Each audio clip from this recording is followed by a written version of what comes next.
Hello, everybody. We've almost made it. It's almost the end of 2020.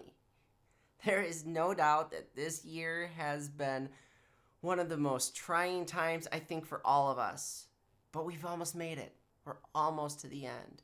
And hopefully, 2021 will be better. We hope. It might take some time. It's definitely going to be different. It's never going to be the same. But there's no question that 2020 changed all of our plans. It's been a horrible year for so many of us. There's been so many stressful things, so much we've had to adapt and deal with. But the fact of the matter is, we did it. And I think it's important for us to recognize that through all of the difficulties of this year, so many of us have accomplished just wonderful things. Last year around the same time, Jane Franklin put out a call for women to share their accomplishments for the year, and it was meant to highlight some of the vast contributions that women make to the world of infosecurity. Well, I thought this year is important for all of us to maybe take a step back and recognize just some of the things that we've accomplished in 2020, despite all the challenges of what COVID has presented us with this year, canceling conferences, forcing us to work from home, changing travel plans, taking us away from our families. All of those things, many of us accomplished some just truly impressive things. So I challenge each of you to share your own video. I'm going to share mine, but I want the rest of you to share yours too, because I know that we've all done great things, and it would be so great for us to hear from each other about all the good that did come out of this year. So enough talking about all of that. Let me get down to the purpose of the video, and let me share some of my personal accomplishments that I will cherish and remember from this year. So before COVID ever hit, I started a new job. I started working for Sneak as an application security advocate. And that saw me have lots of wonderful opportunities that I'm going to speak to here shortly. Right away in January, I signed a book deal. Now, granted, I'm still working on writing that book. I'm a little bit behind. I'm sure my publisher would really love to see me finish that book up, but it'll get done soon. I also completed, as part of that, a lot of research. Do you guys remember back at the beginning of the year, maybe you helped me complete that survey on cybersecurity careers? I did interviews with a bunch of people. I even did research into job descriptions. And I completed all that research. I'm writing a book on it, and it helped me do a lot of other things as well. I also launched a podcast along with my two wonderful co-hosts, Chloe Mastagi and Philip Wiley. We launched a new podcast on ITSP Magazine called The Uncommon Journey. If you haven't checked it out yet, you should. We're highlighting all the great things, all the great stories for how people got into security and what they're doing since they got here. I also spoke for the first time at RSA USA. I had never spoken at an RSA conference before. I got accepted, and I spoke not just once. I did a great talk on deepfakes I was really excited to do on the Sandbox stage, but I also got to speak at She Speaks Security, which is a symposium as part of the RSA conference. I spoke alongside Jules Okafor. We had a wonderful talk. It was great. We got to see so many women there and help them understand our stories and how they could all elevate their personal brands. Ultimately, I ended up speaking at over 40 events this year, 40 different virtual conferences. I spoke at RSA APJ later in the year. I spoke at DEF CON Career Village, first time I'd ever spoken at any part of the DEF CON conference. I did that this year. I shared my talk on how people can break into security, how you can go from being a barista to a cybersecurity professional. I also helped plan and launch what I believe was one of the first virtual conferences of the year, All the Talks. We put that together back in April. We had 4 weeks of planning from the inception of a conference that didn't even exist to the day that we delivered that 24-hour conference, raising thousands and thousands of dollars for charity.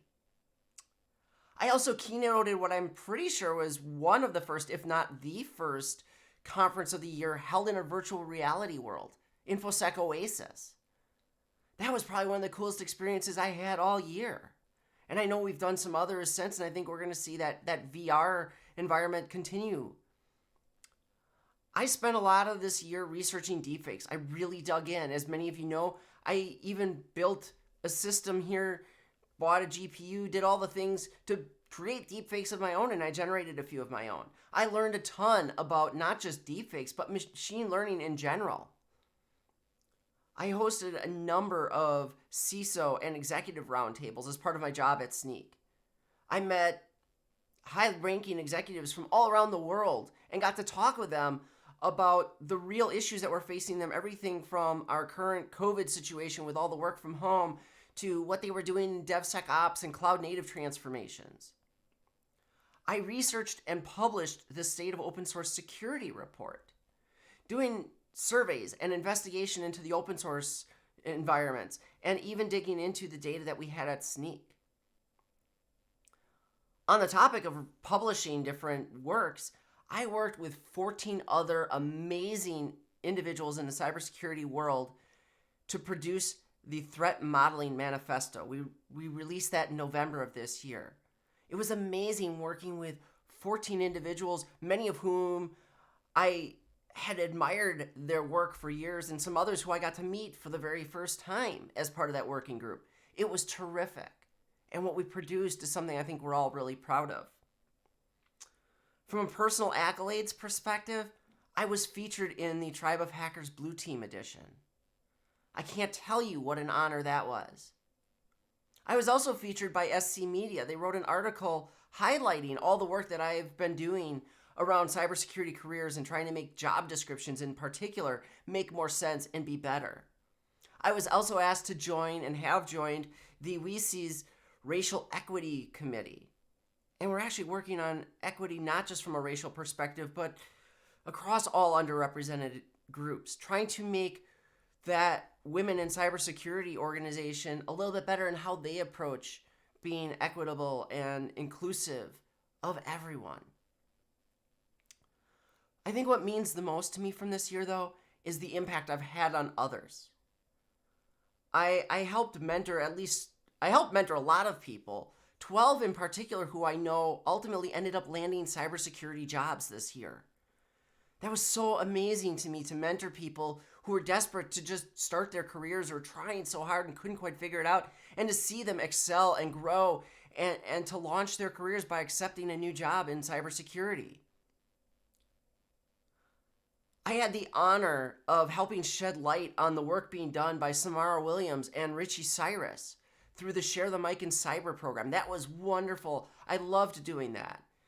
Taking an entire day to just highlight the wonderful work that these individuals were doing, to make sure that those members of our community, the Black members of our community who oftentimes their voices don't get heard, helping make sure that their voices were heard by our community. And of course, who could forget Fancy Friday? I don't look at this as an accomplishment, but it's one of the things I'm most happy about in 2020. There are so many people that are regulars on Fancy Friday, our regular Friday meetups, who I've never met in person. But we are super close friends now because of just being able to meet every week and to share our experiences, to unwind at the end of the week, just share a drink virtually online, have conversations just open, talking about all the wildest, craziest of things. We've had some really bizarre conversations. It's been wonderful. And then I've got two more, and these two kind of point into 2021 and what 2021 could be. Earlier this year, I was notified that I'd been chosen to deliver a TEDx Talk. That'll happen in February of next year. I'm going down to Florida, and I'm going to be delivering my talk on how organizations can hire better for cybersecurity at TEDx LSSC. And then finally, many of you have seen it on social media, but I announced just this week that I have accepted the job as Business Information Security Officer for S&P Global Ratings, and I'll be starting that job early in 2021. So, yeah, 2020's been trying, but there's also so much good that still somehow came out of it. We all, I think, managed to adapt in some way, in our own way. Maybe we didn't accomplish all the things we wanted to. I had hoped to have my book finished by now. It's not. But then I'm reminded of all the things that I was able to do. And I think for all of you out there, you probably have those things too. So please dig down. Make yourself a list. make that video for us. Share it with the world, all the great things that you've done this year, the accomplishments that you've made. And let's remember that 2020 wasn't a total loss. Even as we sit here now, we look at 2021 and we hope that it's going to be a lot better. Thank you so much, everybody. I really appreciate your time. Have a wonderful new year. Take care.